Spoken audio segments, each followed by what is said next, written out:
मन की प्रसन्नता बहुत बड़ा तप है।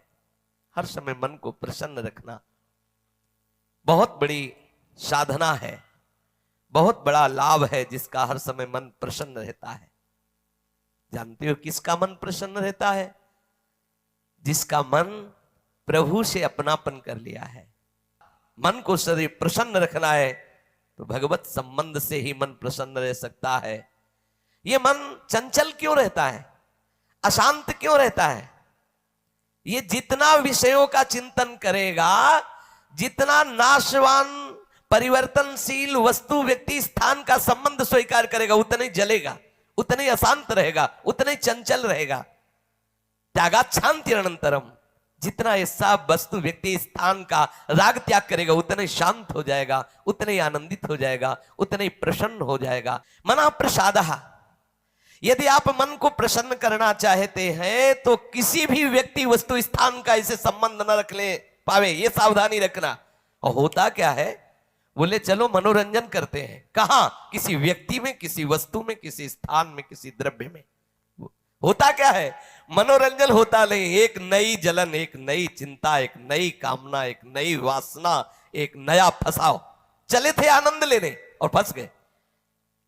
हमारा मन प्रसाद, मन प्रसन्न कब होगा? बहुत ध्यान की बात है। भगवान कह रहे त्यागात शांति अनंतरम, यदि आप शांति देना चाहते हो, अपने मन को आनंद देना चाहते हो, प्रसन्नता पाना चाहते हो, तो आप वस्तु व्यक्ति स्थान के संबंध से रहित कर दो अपने मन को।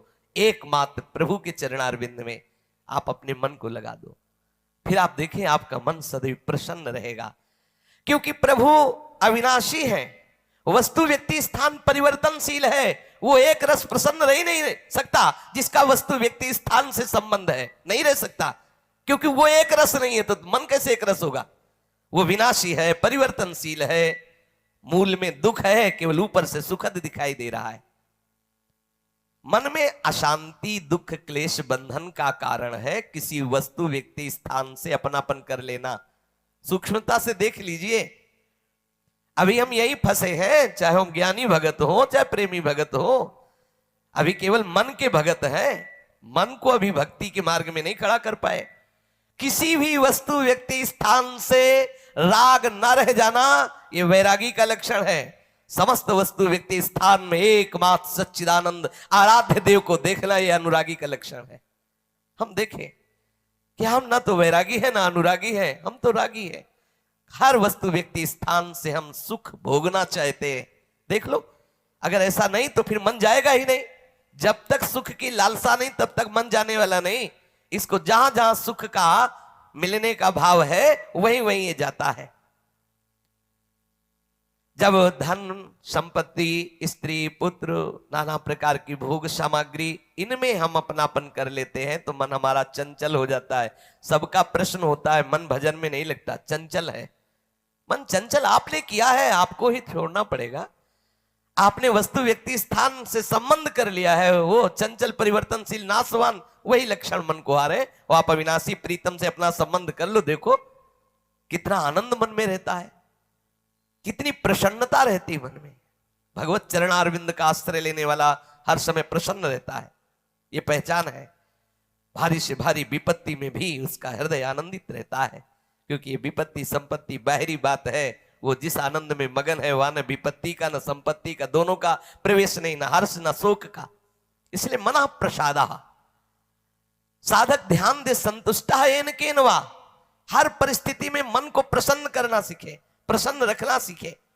परिस्थिति में प्रसन्न तभी रह सकते हैं जब भगवत चरणारविंद का आश्रय नहीं। कभी परिस्थितियां किसी को चैन नहीं लेने देती, कभी संयोग, कभी वियोग, कभी हर्ष, कभी शोक, कभी अनुकूल, कभी प्रतिकूल, कभी मान, कभी अपमान, इसी द्वंद्व में हम पिसते रहते हैं। तो मन कहां प्रसन्नता का अनुभव कर पाता है? मन की प्रसन्नता के लिए सांसारिक वस्तु, व्यक्ति, परिस्थिति, देश काल, घटना आदि को लेकर के हम अपनापन, अहम करके उसे ना माने। जैसे ये व्यक्ति मेरा है, ये वस्तु मेरी है, ये स्थान मेरा है, ये अमुक अमुक मेरे। अब आपका मन प्रसन्न नहीं रहेगा, जलेगा, अशांत रहेगा। अपने स्वार्थ या अभिमान को लेकर किसी का पक्षपात न करना। यदि आप अपने मन को प्रसन्न रखना चाहते हैं तो अपने स्वार्थ की पूर्ति के लिए या अभिमान की पूर्ति के लिए किसी का पक्ष न लेना। किसी का मंगल करने के लिए, किसी को आनंद प्रदान करने के लिए हम भले सलाह दे दें, लेकिन अपना अहंकार पोषण करने के लिए, अपने स्वार्थ की पूर्ति के लिए हम पक्षपात न लें, नहीं हमारा मन प्रसन्न नहीं रह पाएगा। मन को सदा दया भाव से युक्त रखें, क्षमा भाव से युक्त रखें। दूसरों को कैसे हम सुख पहुंचावें ऐसे मननशील बने। सदैव सुख देवे को चाव चित सब सोहित निष्काम। सबको सुख पहुंचाऊं लेकिन किसी से सुख पाने की लालसा ना हो, मन प्रसन्न रहने लगेगा।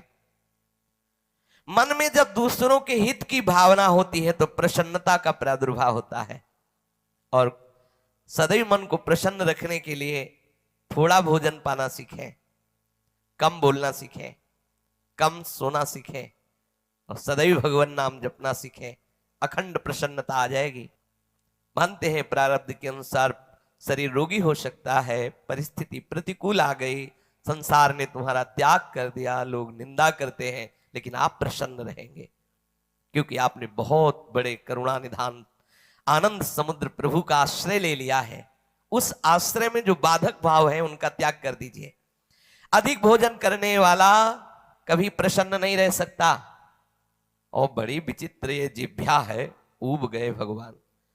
रोज इसे पवाओ लेकिन रोज नए नए पदार्थ, पेट बढ़ता चला जा रहा है, मांस पेशियां बढ़ती चली जा रही, कब्ज बढ़ती चली जा रही है और जिह्वा खाते खाते बूढ़ी होने जा रही, फिर भी और खाओ और खाओ, पता नहीं कब तक खाओ खाओ खाओ।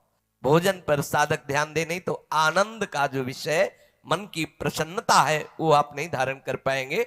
बोले हित परमित भोजी, थोड़ा सरल, स्वाद रहित, स्वास्थ्य वर्धक सतोगुणी भोजन पाया जाए।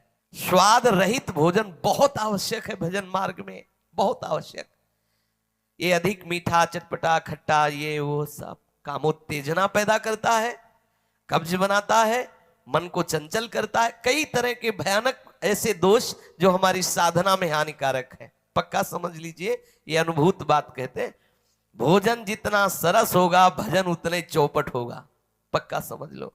ये भोजन बहुत घातक वस्तु है, बहुत घातक वस्तु है। साधक इस बात पर ध्यान दे, ये भोजन हमें मारे डाल रहा है। हमारा जीवन भगवत प्राप्ति के लिए है और ये आज पा लिया, वो पा लिया, ये गुलाब जामुन, ये लड्डू, ये वो, बस बुद्धि में विचलता, भगवत चिंतन रहित और नाना प्रकार की वासनात्मक खेल की कामनाएं, कल्पनाएं, ये भोजन के कारण। बहुत आवश्यक है भोजन सुधारना। भोजन नींव है परमार्थ की। जैसा खाओ अन्न वैसा बने मन। तो मन प्रसाद कैसे प्राप्त होगे, क्योंकि आपका भोजन ठीक नहीं है। बहुत सावधान, बहुत सात्विक और नियमित परमित भोजन हमें मन प्रसादा स्थिति में निश्चित निश्चित प्रतिष्ठित कर देगा। दूसरा, नित्य में एकांत सेवी। उपासक को चाहिए कि कम लोगों से मिलने का स्वभाव बनाए। सत्संग सुना या गुरुजनों के पास बैठकर जो प्रश्न उत्तर हुए, बस चुपचाप एकांत वास करने का अभ्यास होना चाहिए। हर समय हम किसी से बात करते रहे, हर समय हम किसी से मिले रहे, हर समय कोई हमारे समीप रहे, तो हमारी अंतर्मुखता नहीं हो। भले वो हमसे बात न करे लेकिन हमारी अंतर्मुख वृत्ति में वो बाधक हो जाएगा। इसलिए साधक को चाहिए कि वो एकांत सेवी बनने का स्वभाव बनाए, ज्यादा किसी से बात नहीं कर। वैसे बात करने का नियम तभी रखना चाहिए जब कोई आपसे प्रश्न करे और प्रश्न का उत्तर आवश्यक है देना, उत्तर देने से उसका मंगल होगा तो ही बात करें, नहीं ना करें। बहुत कम जीवन है हमारा, बहुत कम समय है। हम अगर व्यवहार प्रपंच की सत्ता को सत्य मानकर केवल यही हमारा कर्तव्य है, यही ऐसा व्यवहार का निर्वाह करना, तो हम भगवत साक्षात्कार कब करेंगे? कब हमारे हृदय में वो अखंड प्रसन्नता, कब हमारे हृदय में वो अखंड विकलता भगवत साक्षात्कार की होगी?